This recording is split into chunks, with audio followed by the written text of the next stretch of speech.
I am Xerxes, the great king, king of kings, king of all kinds of people, king of this earth, far and wide, son of Darius, the king, the Achaemenid. Xerxes, the great king, proclaims, King Darius, my father, by the favor of Ahura Mazda, made much that is good. And this inscription he ordered to be cut. May Ahura Mazda, together with the gods, protect my kingdom and all I have done. The Achaemenids were one of the very first major empires of antiquity, with an enormous territory spanning, at its larger expansion, from modern-day Greece to the borders of India. This behemoth of a state was also one of the very first to issue its own coins. It had a massive administrative structure, with its territory divided into smaller, semi-autonomous states, called satrapies. And some of these satrapies had their own particular coins issued and circulating alongside the main imperial issues. The coins struck by the Achaemenids are among some of the oldest out there. The main imperial silver issues in particular are quite affordable and easy to find, and since many of you will likely have a Persian coin in your collection someday, I thought it would be a good idea to go on a quick overview of the Achaemenid coinage. So let's go! Coinage was adopted by the Achaemenids shortly after their first Great War of Expansion, carried out by Cyrus the Great. In 546 BC, the Persians annexed the kingdom of Lydia, where coinage is said to have first appeared. Seeing how the Lydians and the Greek cities of this newly acquired territory conducted commerce using this new technology, coins, a much more efficient method than trading precious metals in bullion form, the Achaemenids quickly introduced their own version of the Lydian coins, the gold daric, named after King Darius, who instituted this new coinage, and its silver counterpart, the siglos. For each gold daric, you could get 20 silver sigloi. As we will see shortly when I bring up a couple of examples, this was a visually very simple coin. On the obverse, it had an image of the King of Kings. Some say this was a random figure of a hero, but I lean more to the explanation that this is indeed the king. And on the reverse, we have no designs, just an incuse punch, showing this coin was made out of precious metal all the way to the core. Since there are no inscriptions or dates on these coins, the design types are used to attribute each coin to a certain time period, with some interlapping between the time frames for each time. In broad strokes, there are 4 types. The first and rarest, attributed to the years 521 to 505 BC, so the early part of the reign of Darius I, and it features a half-length figure of the king holding a bow and 2 arrows. The second type, dated to 505 to 486 BC, also under Darius, features the king on a kneeling position, drawing his bow. Type 3, attributed to 586 to 375, so under Xerxes I to Artaxerxes II, features the king holding a spear and his bow.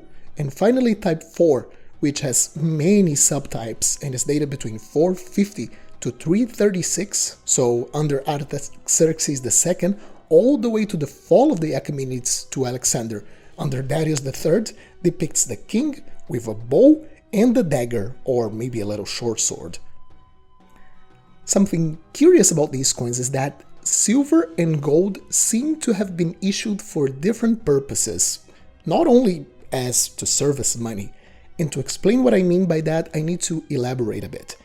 Despite its massive territorial extent, it seems like silver sigloi were mostly minted in a single mint, Sardis, the old Lydian capital, on the far left, on the far west of the empire's territories. Sigloi also seem to circulate only in this region, with the rest of the empire resorting to barter, trade with bullion, or with the use of local coin issued by the satrapies. This seems to indicate that the siglos was struck with the strict purpose of serving as a recognizable, respectable coin issued by the Persians, meant to be used as a medium of exchange by its Western Greek populations, as well as with trade with the Greek world and the overall Mediterranean, as well as for wages for troops and mercenaries. The coin also seems to have been used as a revenue source for the state. The silver on the sigloi was of remarkable purity, as far as they could achieve with the technology of the time, meaning merchants all over the Eastern Mediterranean knew the siglos was a synonym of a coin of good silver, so it is assumed that the Achaemenid state would sell these coins to merchants looking to exchange their silver for coinage that was reputable, therefore allowing them to conduct trade more easily. A merchant would exchange their silver for sigloi, with the Persians pocketing a part of the value in the transaction. And since I'm talking so much about the siglos, this is a good opportunity for me to show the first coin of today, which is a half siglos of the type 2, so dated between 505 and 486 BC. It's crazy to think that this little coin here could have been used to pay a soldier that participated on the Persian wars against the Greeks. Who knows, maybe this was in the pocket of someone at the Battle of Thermopylae. It's crazy to imagine this. Despite the wear, we can identify this as a type 2 because of the position of the king on the obverse. He is kneeling down, drawing his bow and taking aim. The most common denomination by far, however, is the full-sized siglos, of around 5.6 grams in weight. Half sigloi like this are rare, but not unheard of. One siglos was a considerable amount of money, mind you, around an entire day's worth of work for labor, meaning even rare, smaller fractions do exist to make pocket change.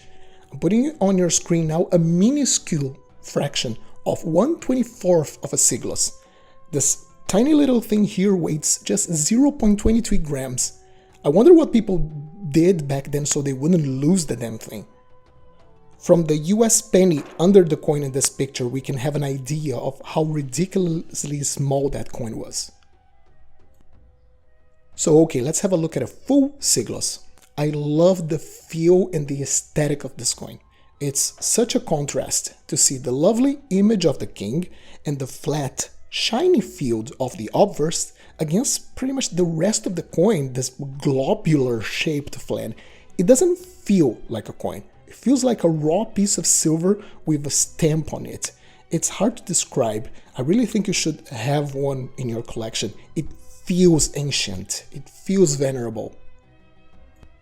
So in this case, this is a type 3 of a particularly late variety, probably between 420 and 375 BC. So under Darius II or Artaxerxes II. We can see the king wearing a spiky crown, holding a bow and a spear, and as a nice little detail, we can actually make out the quiver with some arrows attached to the king's back. As with all of these coins, on the reverse we have the incus punch, showing that this coin was made out of good silver all the way to its core. This method of early anti-counterfeiting wasn't really that efficient, as some plated counterfeits with base metal cores have survived to our days, showing that forgers figured out a way to simulate the punch on the reverse. But we then go to the main plate of the day, the gold daric. Inspired by the gold coins of the Lydian king Croesus, the daric was a prestige coin, one of the finest gold coins available at the time. It was worth a whopping 20 sigloi. As we can see in this example, also from the type 3, we have once more the king kneeling, holding an arrow and his spear. These were made in the same size as the siglos, but due to the density of gold being much higher than that of silver, while the siglos weighed around 5.6 grams, the daric was a whopping 8.3 grams, meaning the gold to silver ratio in the Persian Empire must have been around 13 units of silver for one of gold. And just like with the silver issues, the reverse of the daric also shows the incus punch. While the silver sigloi circulated mostly on the western part of the empire, hoard evidences show that the daric, however, was present all over the Achaemenid territories. This is odd, right? If we claimed first that most of their territories conducted trade with barter or local coins from the local satraps, why are the darics found everywhere? A likely explanation to this has to do with what is called polydoria, Greek for lavish gift-giving. The king traveled constantly around his empire, and it was expected of him to be very generous with his subjects, particularly with the local elites. After all, for a single man to control such a vast territory, he had to buy the support of quite a few people. The vast gold and silver treasuries Alexander captured from the Persians, scattered all over the Achaemenid territory, ensured not only the constant payment of public officials, but also frequent shows of generosity on the part of the king to his subjects, often in the shape of gold datics being given away. One of the first recorded instances of a coin serving first as a way of propaganda and only secondly as a way of storing wealth and conducting commerce. The main imperial issues, as we can see, were relatively straightforward: a gold and a silver piece, and occasional fractional coins, all bearing the same one-sided design. But that's not all for the coinage of this massive empire. The many local governors, called satraps, were allowed an important level of autonomy to conduct local affairs, and one of those liberties was the issue of their own local coins. Given the different numbers of peoples that lived under the same empire, this meant that these local coins had very unique visuals depending on the region. Just as a quick overview on how diverse these designs could get, here we have two examples struck by the satrapies of Cilicia and of Egypt. On the coin of Cilicia, which had a big Greek population, we see Heracles, the Greek hero, on one side of the coin, and on the other side, the local governor, the satrap, wearing a typical headdress of the region. In the case of the coin of Egypt, it is remarkably similar to the coins issued by Athens. And let's remember, Athens was not part of the Persian Empire. It turns out that before the capture of Egypt by the Persians, the Athenians often purchased grain from Egypt, and this grain was paid with Athenian silver, of course. At a certain point, pharaohs even bought coin dice from the Athenians so they could, quote-unquote, mint their own Athenian owls. So the local merchants must have been so accustomed to this design that the new Achaemenid rulers decided to just keep the old, well-accepted coin type, with the only change that now, instead of Greek letters, we can see Aramaic legends on the reverse. Another satrapal issue worthy of note is that it's another issue from Cilicia, which features a seated figure of the Middle Eastern god Baal, holding his scepter and his eagle. This type of coin served as inspiration for Alexander's later silver coins, which featured the god Zeus in the exact same manner, with the fabrics covering his legs, sitting on a throne, holding the very same scepter, and also holding an eagle. And finally, probably my favorite satrapal issue is this piece from the satrapy of Caria. It is, quite literally, a Greek interpretation of the design on the imperial siglos. We have on the obverse this absolutely spectacular image of the Persian king kneeling and drawing his bow, but this time in exquisite Greek style and with a ton more extra detail, in a lovely depiction of intermingling between the two cultures.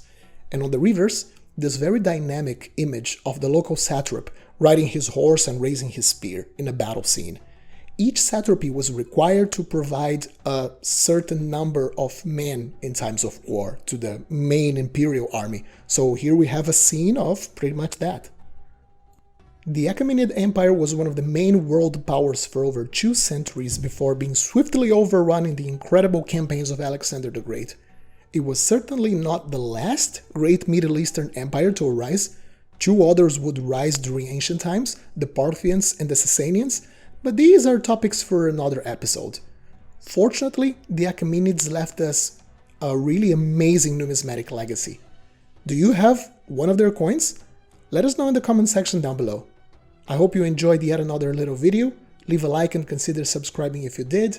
Happy collecting, and I'll see you soon.